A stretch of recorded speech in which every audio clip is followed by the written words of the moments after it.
Yeah,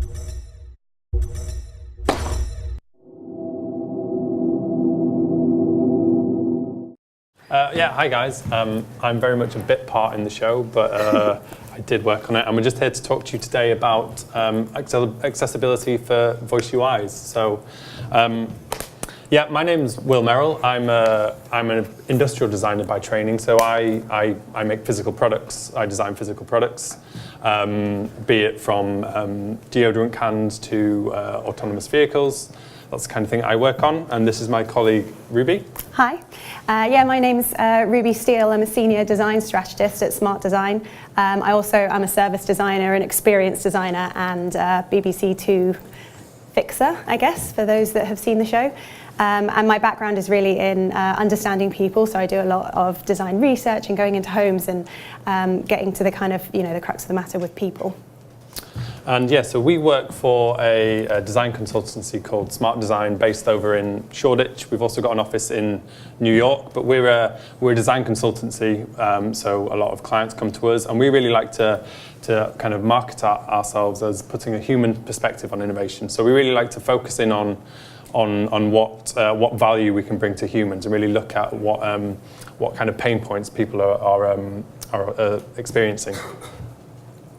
So this is some of the projects we work on. So we do a lot of product to service projects. So looking at existing physical products and how can that be extended into more of a service ecosystem. Product to platform. So again, instead of selling an individual item at scale, how can we turn that into a platform which can maybe make a bigger impact to the world? We also look at how physical and digital worlds combine. So that's kind of how me and Ruby interact with each other. I tend to look at more of the physical world, and with the service design Ruby brings, we kind of look at how the physical and digital start to interact and start to create a kind of a better world for everyone. And also product evolution. So our heritage is in product design, kitchenware. OXO was one of our original products, which we'll talk about later, but we also often kind of evolve current products and make them better for people. I'm here to talk to you today about voice. So why voice, why now? You probably all experienced the plethora of voice UI products on the market, from Amazon, the Echo, with Google Home Hub. Also Apple have Apple, can't remember the name, but there's, especially with Christmas coming up, there's been a load of development in this area, and we've seen it before, the kind of the interface revolution. So back in the 50s, the push button was the real interface of choice, and it was applied to basically every single product. You can see here in the kitchen, you'd press a button to turn on the lights, but there'd also be a button next to that to start the taps. And you can kind of see that maybe isn't the most applicable nowadays, and you start to see these fads fade out, and you really get to the kind of the really important, the kind of the crucial elements.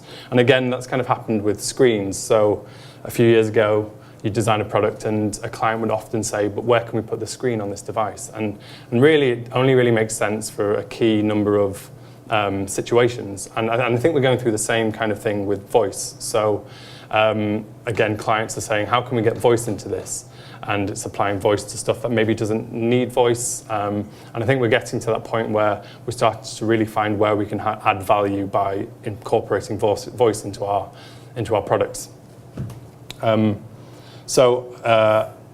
Smart Design was founded in the 1980s by our CEO, David Stowell, and along with that, he kind of pioneered the idea of inclusive design.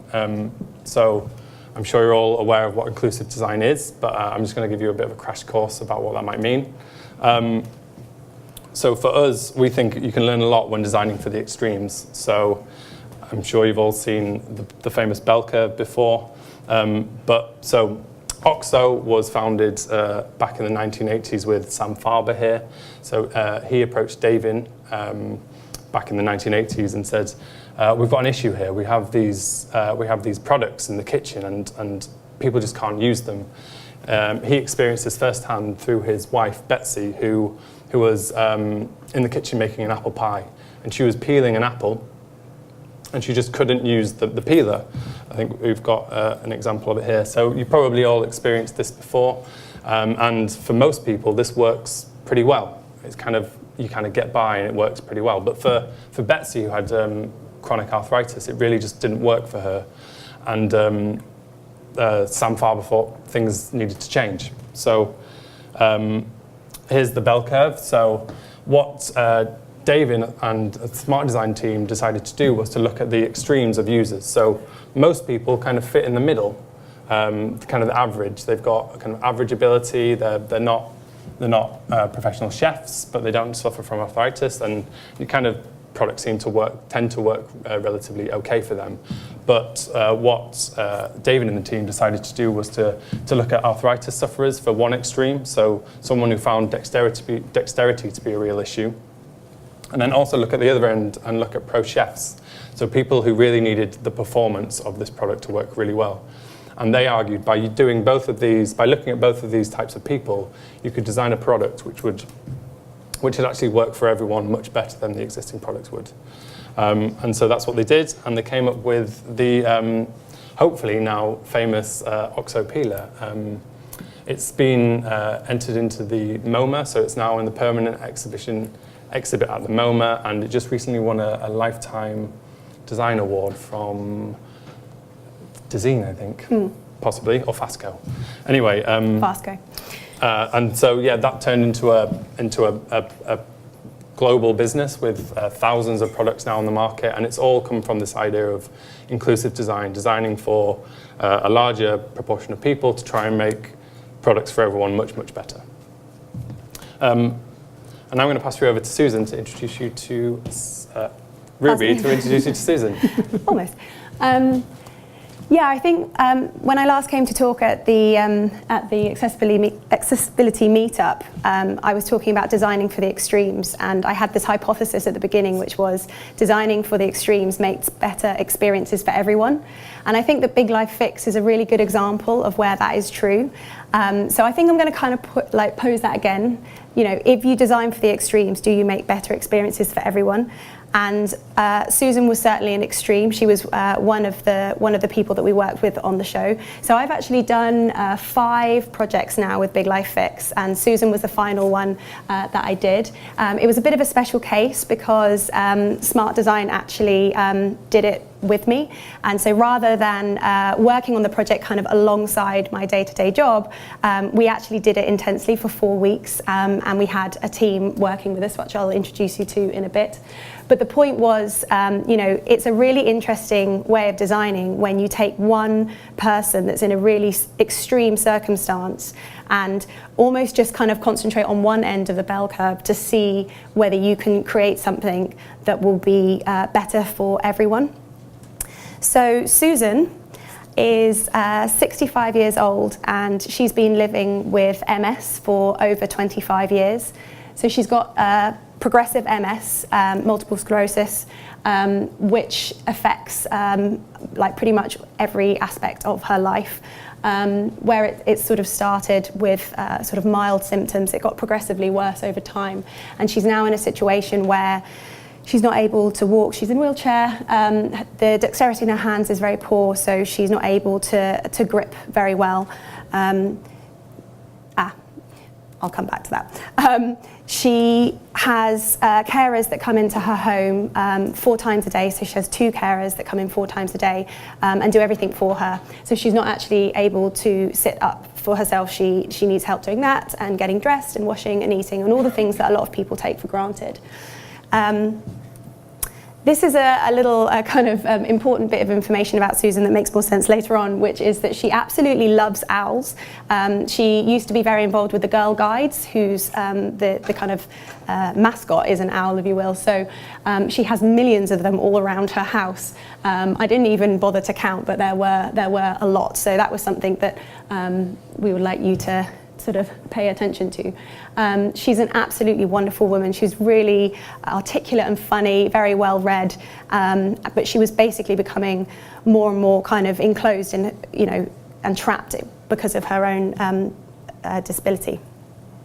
So the start of the process was to go in and spend time with Susan, see what her life was like day to day. So we were there as the carers came in and sort of went through a day in the life like you would in any kind of design process, and were able to map out the different pain points.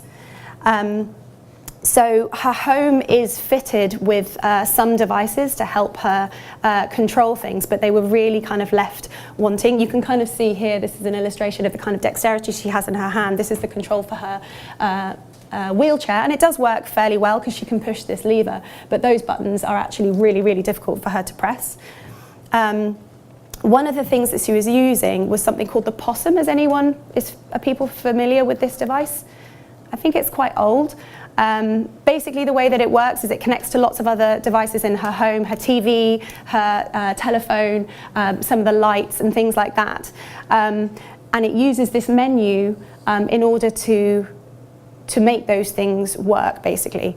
And she has this switch strapped to her leg that the carers will need to add strapped to her leg every day. And what she needs to do is when she wants to, for example, turn on the TV, she needs to scroll through every single one of these items to wait until she gets to the thing that she wants to do, and then she presses it. So it's reading it out, and she has to wait until she, gets to the thing that she wants to do. So that's really slow and very easy to miss, actually, because she knows what she wants to do with her head, but her hand might not react fast enough.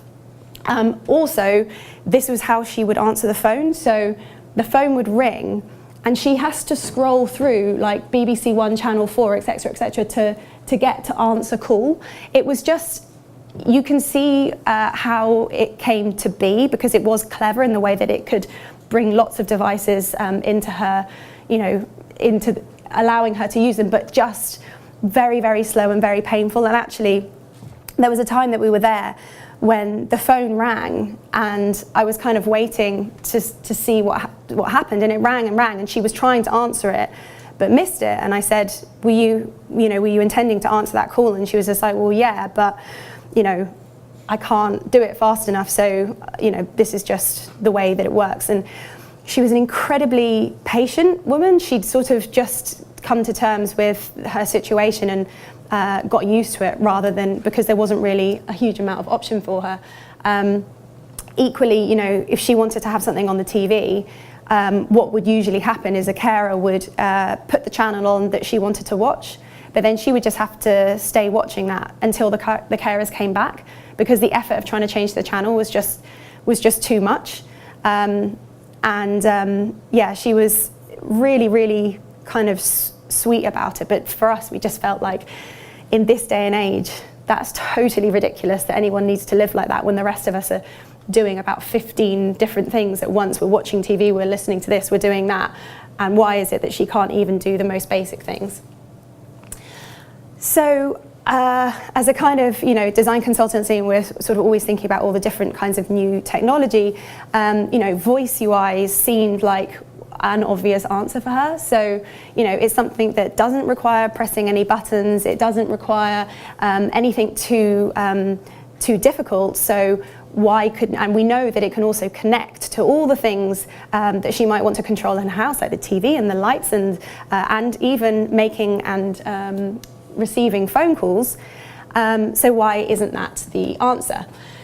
Well, we took various products in for her to use. The Amazon Echo, or the Alexa, it's the interface, and the Google Home, and we sort of said, right, okay, we've connected these to different things, why don't you have a go?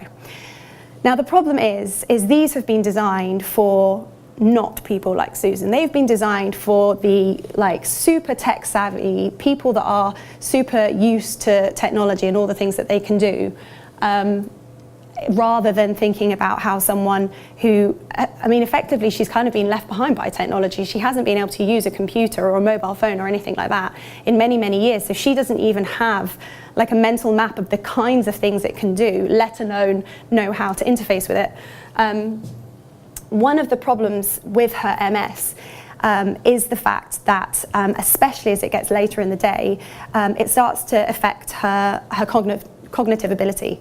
So even though she's an incredibly intelligent woman, it starts to slow her mind down. So for example, she describes it as having these foggy moments where we've actually all experienced it, where you know the word you want to say, but you just can't think of it. But that happens to her a lot. Now, if you're going to work with something like the Alexa, you need to know what you're going to say. So when we put them in front of her, what we found was actually really upsetting, because it kept failing on her. It kept timing out. It kept she would start to speak to it, and if she paused for too long, it would get fed up and move on. And I remember she was just kind of, she was getting really frustrated and kind of embarrassed, and she was saying, oh, I'm sorry, it's my fault. It's because I'm stupid. And we were trying to say, it's not because you're stupid, it's these products that are failing you. They haven't been designed to work for you. So, if you look at them, I mean, why would anyone want to talk to it, really? It's like a big black thing. It doesn't have anything that makes you feel like you should talk to it. It's actually quite intimidating. But she certainly didn't even really understand that she was supposed to be speaking to it. When we were working on the project, we kept using the metaphor of, for these products, as being like going into a really snooty restaurant where the waiter comes over and just expects you to know exactly what you want without showing you the menu, without telling you what it is that you're actually able to do. And you have to say exactly what it is. And if you don't say it fast enough, they'll walk off and you have to call them back to make your order. And essentially what we wanted to do was, make the Alexa more accessible for Susan. So, the Alexa is an incredibly amazing product. It can connect to many, many different things, and it did all the hardware. It did all the things that we wanted to do. It was just the voice UI that was failing. That was the part that we needed to make. We kind of needed to make this like accessibility jacket for it. If we just go back to our bell curve here, it's almost like we were kind of, the Alexa has already been designed for the early adopter, so it's already kind of started to accommodate some of that criteria that very tech-savvy people have. But where they've not done such a great job is understanding the kind of tech excluded, or anyone that has any kind of temporary impairment like Susan does. It's worth pointing out at this point that, to even for any product or any service that's ever being designed, it's just kind of really flawed to think that, designing for someone like Susan is the exception, because, okay, fine, she's permanently impaired, temporarily, sometimes even more so with this kind of when she gets more tired, but we're all impaired at some point. Whether it's like we're driving, that means that our eyes are being, occupied and we're kind of visually impaired. Or, we can be dexterously impaired if we're just carrying a load of shopping and we're trying to do something. Or, cognitively impaired if we're walking down the street and lots of things are happening. So actually, interfaces need to design for that for everyone, not just the people who are in a permanent state. So like I said, this was a slightly different project to the other projects on Big Life Fix, in the sense that we had a team working on it for a certain amount of time. So I'm just going to introduce you to teams. So we had a very multidisciplinary team. It was a really interesting challenge. So there was myself, who's a kind of like design strategist and experienced designer. We have Sam Roots here, who is a coder. He's actually here in the audience, so I'm just going to embarrass him just for a moment. We obviously have Will, and then we had our tech director from New York, and Jasper, who is an interaction designer. The reason I'd also like to just point out, we did this in 4 weeks, so it really was quite an intense kind of sprint-like process where we were being very experimental and we were being quite ambitious with what we wanted to do, but also just bear that in mind when you realise how hacky it actually was when we came to the solution.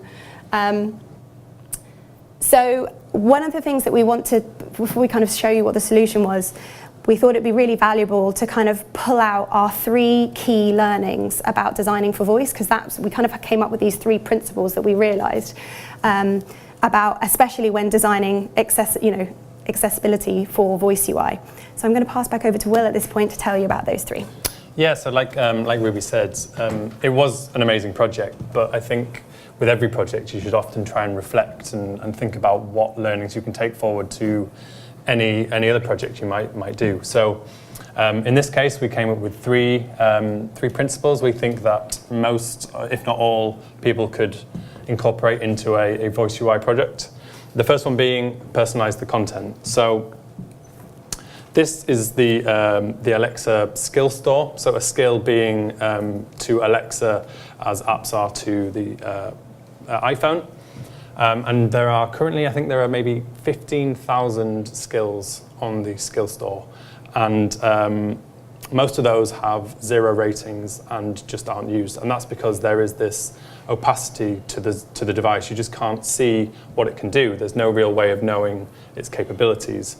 And for us, and for Susan, she, let alone being, she was not familiar with Voice UI, she was not really familiar with smartphones. So this concept of communicating with a bit of technology verbally was very, very alien to her. So what we wanted to do was to really strip out a lot of the chaff and just present her with the content that had real value for her. And we also felt that you can see how this isn't quite working. When I was at university, we were often taught if you designed a product and you had to design an instruction manual to go alongside it, you weren't doing a very good job of explaining how that product worked. And you can see that with a lot of Voice UIs. All of them have, when we bought the Amazon Echo and we looked at the box, you could see this, the whole side of the box was telling you different ways you could interact with the product. And we thought that wasn't really the best way of doing it because it felt like it wasn't very intuitive. We think there are examples out there where personalization is done very well. I'm sure you're all familiar with Spotify, but they're basically an algorithm company. They are host music, but what their real USP is the power of their algorithms, being able to create very personalized playlists for their users out of a catalog of millions of songs. And that's all done via personalizing the content, understanding the user's likes and dislikes, putting it through an algorithm and presenting them with music that they think you will like. So we don't have the power, the brain power, or the manpower of Spotify to do that for Susan. So we went for a much more analog approach by talking to her and asking her what she liked. And by doing that, we could kind of take it from being this snooty waiter kind of analog and move it towards being more of your local waiter, your family restaurant around the corner who knew what you liked, what you didn't like, saw you every day, could recommend suggestions based on your previous preferences, and really make it a much more familiar and friendly product to interact with. Rule number 2 is use semiotics. So we need to give signals and feedback. We need to present her with wayfinding points along the way to let her know that she is saying the right things, doing the right things, and in the right point in the navigation tree. As a product designer, it's quite easy to do because you've got a lot of things to play with. So I think this is a really great example. You look at this and you immediately know what it is. It's a pair of scissors.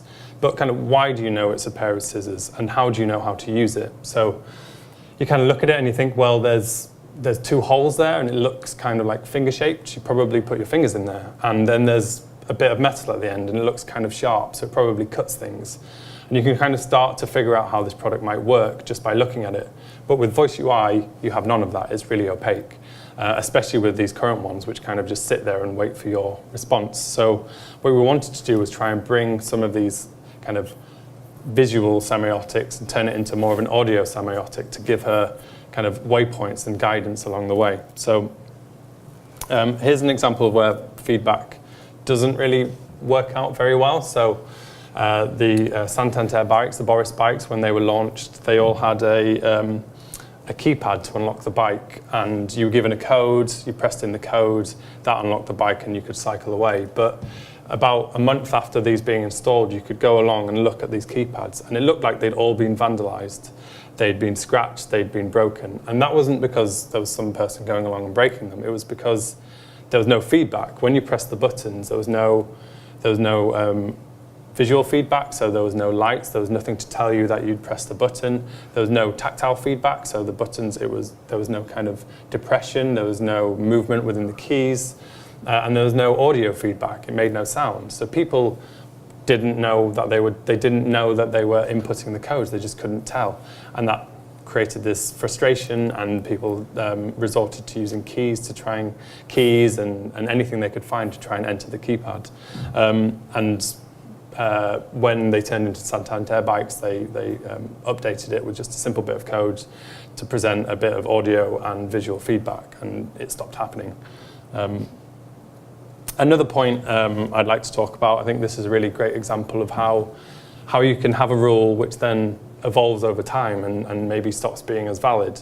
With voice UI being such a nascent technology, I think you've got to work a lot harder as a designer to explain to the user how this product works. So you can see this with the app icons and how they were designed when the iPhone was first released versus the equivalent logo now. So this is the YouTube app icon, and you can see back when the iPhone was launched, they went for a very, very analog visual representation of the app. So they went for a television, not even a modern television. This is like a TV from the 50s. But they felt they needed to do that so that people could understand when they pressed that app, they were going to experience visual content. It's a media provider. They were going to provide media, much like televisions did in the 50s. And nowadays, they've gone a lot more abstract, but I'd argue that they could only do that by going through these steps. So they couldn't have gone with this straight away in the first iteration of the iPhone, because people wouldn't have understood what the app did. Only by going through these stages could they get to this point now. And we want to do something similar for Susan. So at the end of it, what we wanted to do was we wanted to say to Susan, we wanted the product to say to Susan, firstly, I've heard you. Secondly, I understood you. And then thirdly, here's what you need to do next. So it means that she's never going to get lost along the way. And the third kind of key takeaway we'd like to talk about today is humanizing the technology. So as Ruby kind of hinted at earlier, you look at this product and it really doesn't say much. It doesn't really say that this is a product that you talk to. It could possibly pass as being a speaker. There are some kind of speaker grills. So you can see maybe it makes a sound, but there's not really anything else that tells you it's something that you talk to. If anything, it's quite foreboding. It's probably more appropriate on the Death Star. You know, it's like a cold black cylinder. It doesn't really feel very friendly or something you want to have a kind of a human conversation with. I want to take it a step further. So this is Hal from A Space Odyssey. And just by looking at this, you probably come to expect you would interact with it in a certain way. So you'd probably expect it to be quite kind of functional interaction. So maybe you'd talk to it in a very logical way. Maybe it would be a series of instructions. You probably think it was quite an intelligent being, maybe a bit aggressive, possibly. And I'd like you to compare that with this. So the voice could be exactly the same, the software could be exactly the same, but if you just skinned it with two different faces, you'd expect to speak to it in a very different way. So if this was the kind of the face of your voice UI, how would you expect to speak with that? It would probably be maybe a lot more friendly. You'd maybe think it was a bit more approachable, something that you would maybe feel like it would give you a bit more leniency if you were to go wrong, possibly. And we wanted to maybe try and incorporate that into the kind of the visual representation that Susan would be interacting with. For those that can't see, this is the emojis that are used in the iOS app. So it's kind of like little animal faces. There's a unicorn and a monkey and a cat and a robot. But they're kind of deliberately cutesy and friendly looking. Yes, thanks, Ruby. So yeah, I'm going to pass you back to Ruby, who will pass you back to... Smooth transitions. So yeah, we'd now like to introduce you to Susan's owl. Hence the owl reference at the beginning. It wasn't completely random selection. It was something that she particularly finds, appealing and friendly. And we basically followed those 3 principles. So we created a menu for her that allowed her to know where she was. It was kind of like a conversation tree. We kind of packaged it in this owl, in an owl form that she it changed the way that she spoke to it. And we also personalised the content, so we kind of took away all the needless stuff and just left her with the things that she wanted to do. So we've got a short video to show you.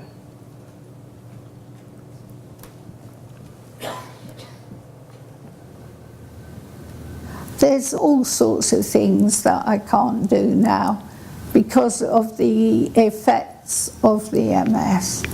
Susan has 2 carers that come in 4 times a day to do absolutely everything for her. She hasn't got the power to do anything for herself.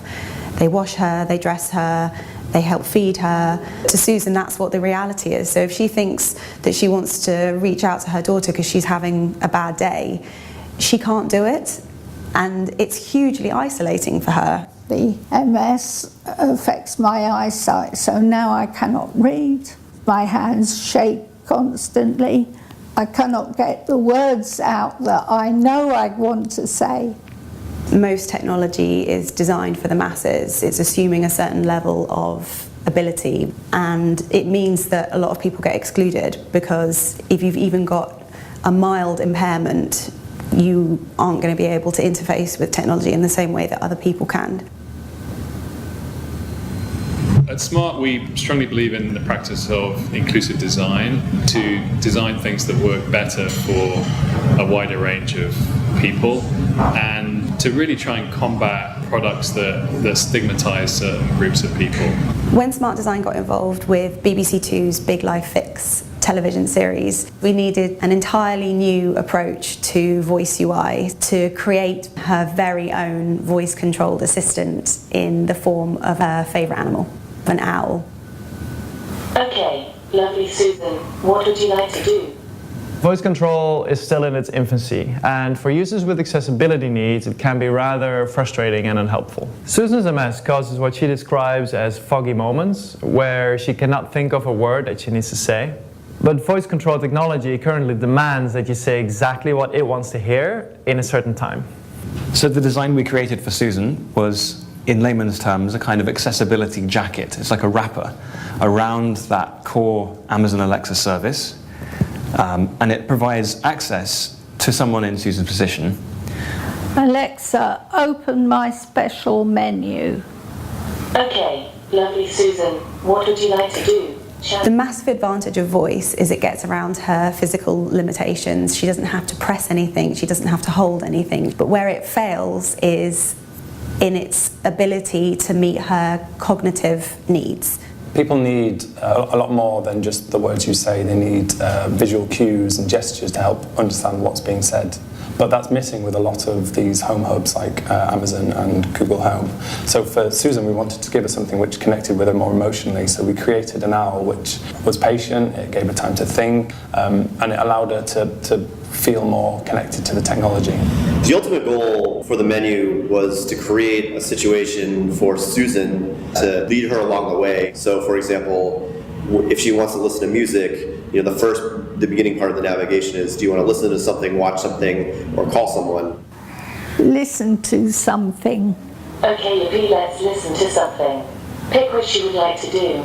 Music, books, radio. We gave the ability for her to really just kind of give one-word answers, so she didn't really have to remember anything. Music. Yes, good idea.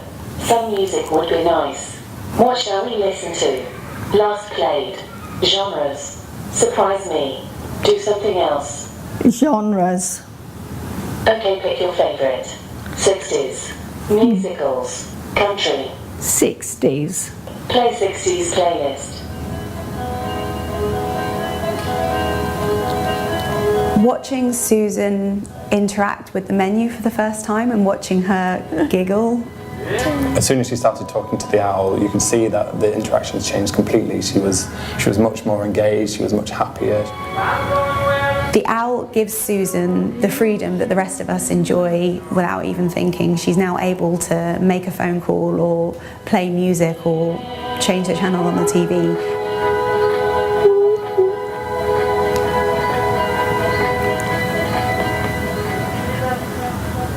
Thank you, Alexa. Anytime.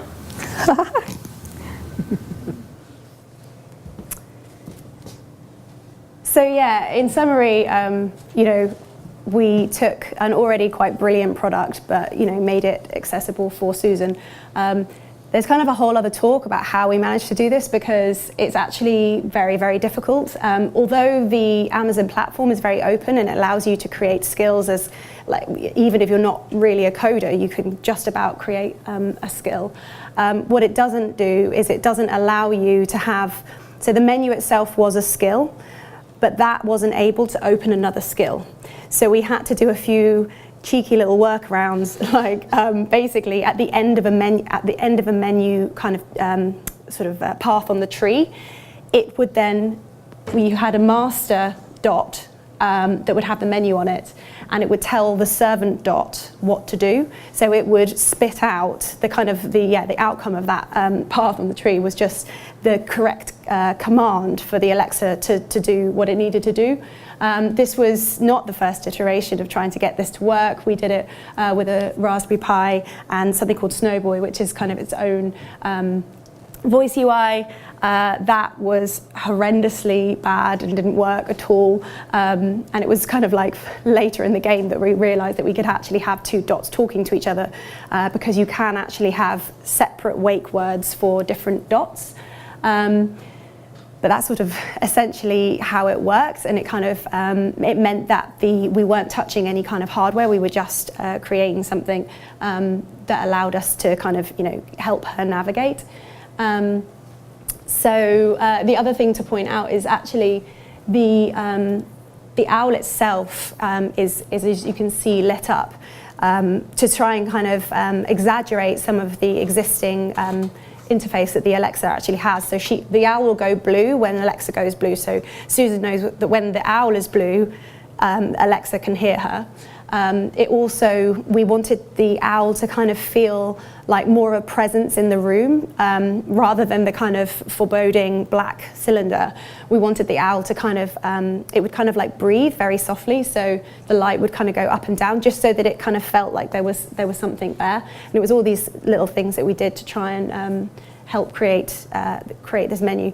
And I think what we kind of concluded was, yes, this was about helping Susan, you know, use this interface, but actually there's a lot of learnings there for voice UI in general because, you know, kind of discoverability on these things is really poor, and even if you're the most, you know, tech-savvy person in the world, you won't necessarily know, and something like a menu could be really, really helpful. And that is the end. Any questions?